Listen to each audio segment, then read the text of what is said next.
Parliament ఎన్నికల లక్ష్యంగా తెలంగాణపై ప్రత్యేక గురిపెట్టింది బీజేపీ.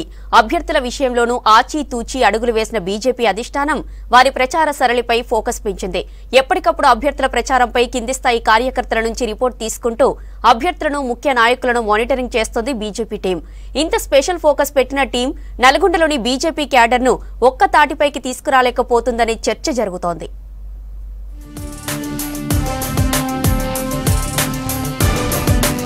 ఉమ్మడి నల్గొండ జిల్లా మొదటి నుంచి కమ్యూనిస్టుల కిల్లాగా పేరుంది. ఆ తర్వాత కాంగ్రెస్ కంచుకోటగా మారిన జిల్లా గత బీఆర్ఎస్ ప్రభుత్వంలోనూ 2 ఎంపీ సీట్లను కైవసం చేసుకుంది.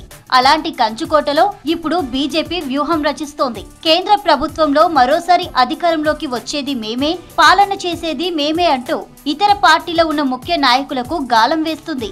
అందులో భాగంగానే హుజూర్ నగర్ మాజీ ఎమ్మెల్యే శానంపూడి సైదిరెడ్డిని బీజేపీలోకి తీసుకుని నల్గొండ ఎంపీ అభ్యర్థిగా ప్రకటించింది బీజేపీ అధిష్టానం. ఇంతవరకు బాగానే ఉన్న కింది స్థాయిలో ఉన్న క్యాడర్ కు, ముఖ్య నాయకులకు గ్యాప్ ఉందనే చర్చ జరుగుతోంది.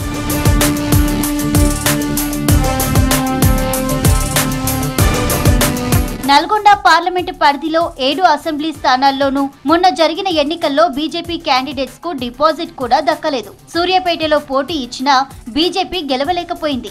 లోక్సభ ఎన్నికల్లో అయినా గ్రౌండ్ లెవెల్లో స్ట్రాంగ్ కావాలనే ఆలోచనతో పనిచేస్తున్నారు బీజేపీ నేతలు. అసెంబ్లీ ఎన్నికల్లో ఉన్న పరిస్థితులు పార్లమెంటు ఎన్నికల్లో ఉండవని, బీజేపీకి మంచి అవకాశాలు ఉన్నాయంటున్నారు నాయకులు. బీజేపీ నల్గొండ అభ్యర్థిగా శానంపూడి సైదిరెడ్డిని ప్రకటించినప్పటి నుంచి 7 నియోజకవర్గాలను కలియతిరుగుతూ ఎన్నికల ప్రచారం చేస్తున్నారు. కేంద్ర మంత్రి, రాష్ట్ర, జిల్లా నేతలతో కలిసి నామినేషన్ దాఖలు చేశారు శానంపూడి సైదిరెడ్డి.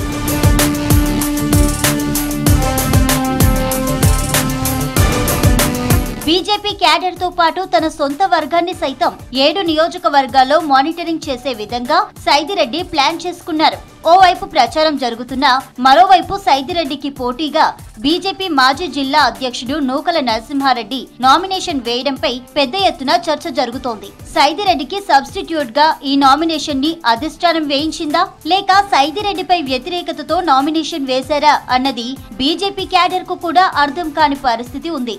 ఇప్పటి వరకు నరసింహారెడ్డి ఎక్కడా కూడా ఎన్నికల ప్రచారంలో పాల్గొనలేదు. మరోవైపు మొదటి నుంచి తనకు ఎంపీ అభ్యర్థిగా అవకాశం ఇవ్వాలని కోరుతూ అధిష్టానానికి అర్జీ పెట్టుకున్నాడు. ఇప్పుడు ఒక్కసారిగా తను నామినేషన్ వేయడం, ఆ నామినేషన్ కు జిల్లా అధ్యక్షునితో పాటు కొంతమంది బీజేపీ నేతలు హాజరు కావడం జిల్లాలో చర్చనీయాంశంగా మారింది. గుర్రంపోడు కేసుల విషయంలో సైదిరెడ్డిని వ్యతిరేకించిన ఒక వర్గం నూకల నరసింహారెడ్డి నామినేషన్ వేసే విధంగా ప్రోత్సహించింది అనే చర్చ ఇప్పుడు బహిరంగంగా జరుగుతోంది.